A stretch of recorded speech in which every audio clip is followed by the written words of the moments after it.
If Freddie continues to play subpar, how quickly do they pull the trigger on Campbell starting? Continues. Guys. We're so far away from that.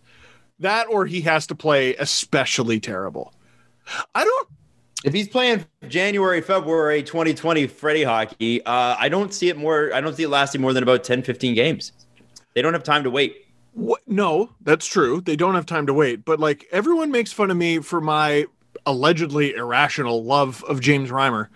Jack Campbell comes in here and plays 6 games, has never been a starter ever, and everyone's just taking the net away from Freddie? How does that make any sense? Well, I think it's more along the line. It's less about Jack Campbell's play, more about Freddie's.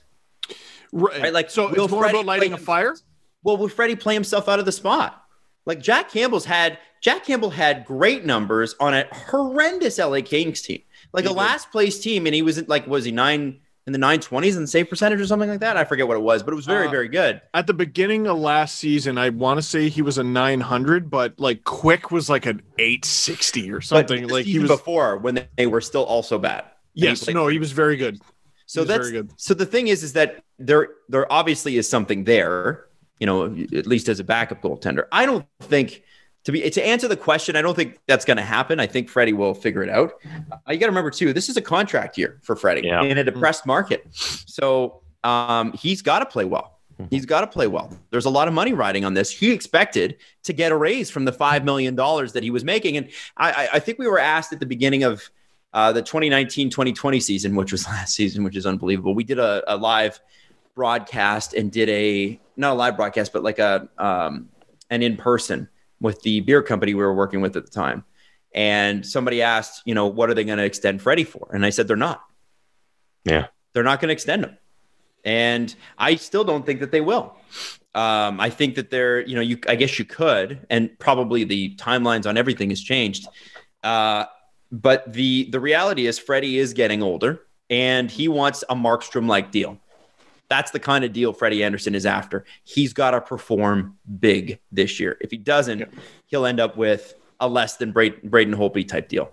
He can get it because, like, if let's say he's got like a 950, somewhere between 915 and 920, then he can point at last year as the anomaly, which 100% because he's been great.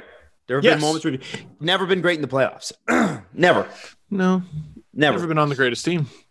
In the playoffs, but very true. But come on, he's been beaten every playoffs. Put it that way. Yes, he's not been the best goalie in any series he's played. And I say that as a fan of Freddie, who loves Freddie and wants Freddie to win a Stanley Cup here. That's there was. I can't remember if it was 2019 or 2018 that Rask was for the first part of the series terrible, and I'm just watching, going, "This is it.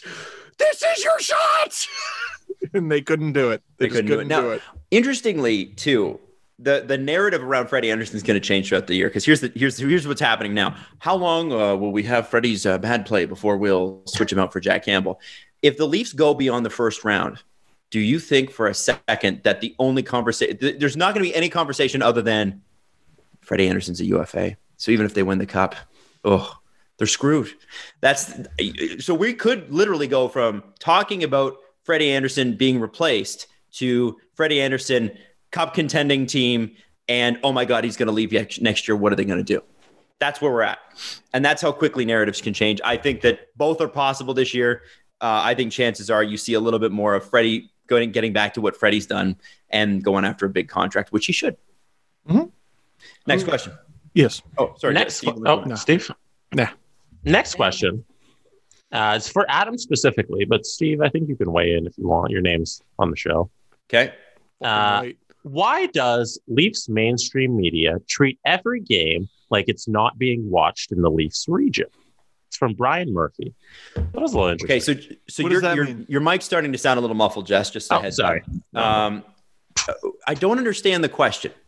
Yeah. So Brian asks, why does Leafs mainstream media treat every game like it's not being watched in the Leafs region? I guess Brian's complaint is a little with their expectations of the fans is that they're appealing more to the Leafs fans outside of the market, like the other teams and the rest of the country, as opposed to, hey, this is on the Leafs regional network. Like everybody watching the damn Leafs fan, like appeal to us. I can answer that. Okay. Yeah. And it's for you, Adam, specifically. Well, I can answer that. So from a broadcasting perspective, and Steve, please weigh in on this.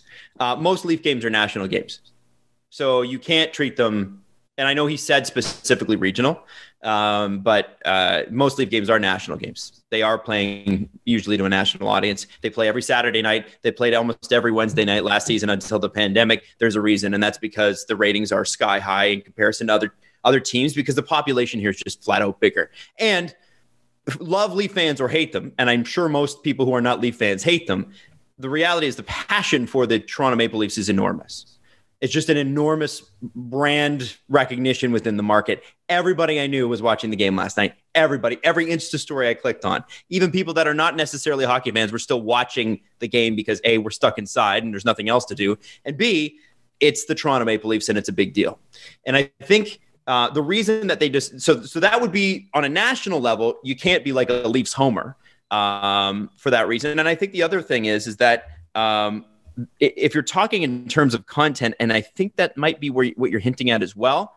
Like, are we appealing to Newmarket? Are we appealing to Burlington? Are we appealing to Niagara? Are we appealing to?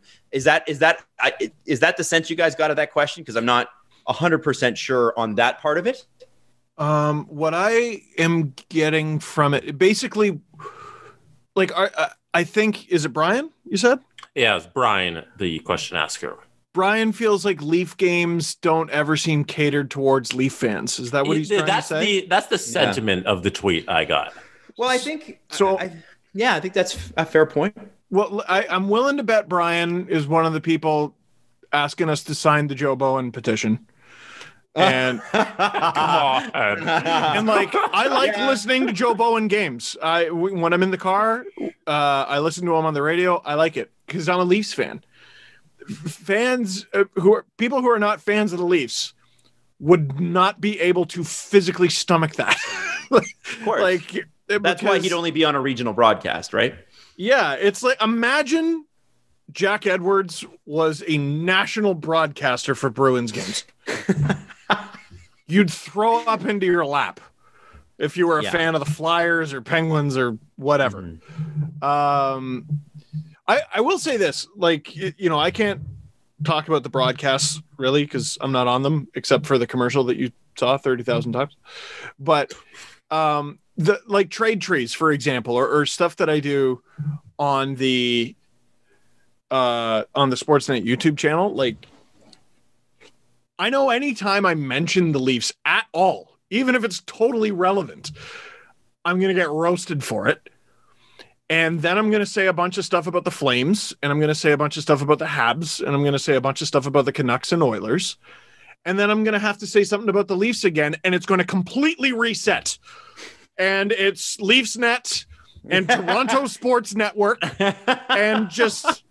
It's you got to think of it like this, Brian. So you're on a national broadcast, or one of the sports guys. You're TSN, you're Sportsnet, and you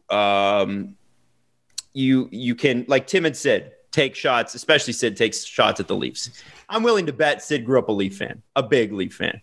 Sid's not an unpassionate person, but all the shots that he takes at them are legitimate. A, because they deserve it. They haven't achieved anything, and B, the reality is on a show like that, if you're trying, you have Toronto. Toronto's already watching. You're trying to get the rest of the country, right? And so, like, that's the thing, is that when we talk about gearing towards Leaf fans, dude, you could put almost anything on at intermission. Leaf fans are going to watch it because Leaf fans show up for the games. They do. So you almost don't even need to. You're trying to reach out for, especially if it's an all-Canadian matchup, the fans of the other team who may feel disenfranchised, because the Leafs, believe it or not, suck up a ton of oxygen, and you have to be fair to the other markets. And especially, you're going to see a lot of that in the Canadian division this year. You're going to see a lot of focus on the other team, because I could tell you that TSN and Sportsnet go out of their way, bend over backwards to not overdo it on the Leafs. And I know it feels like to other fans that they do, and that you're going to call me crazy, but they are absolutely trying to keep this as balanced as possible. But the reality is the populations aren't balanced. There are more Leaf fans. There just are. I wrote an article about the Oilers making the playoffs in 2017, and all their fans in the comments told me to fuck off. How you were happy for them as a Leaf fan. It was literally about how, you know what, you've suffered for a long time and you deserve this. And it was, go fuck yourself. And I'm like, okay.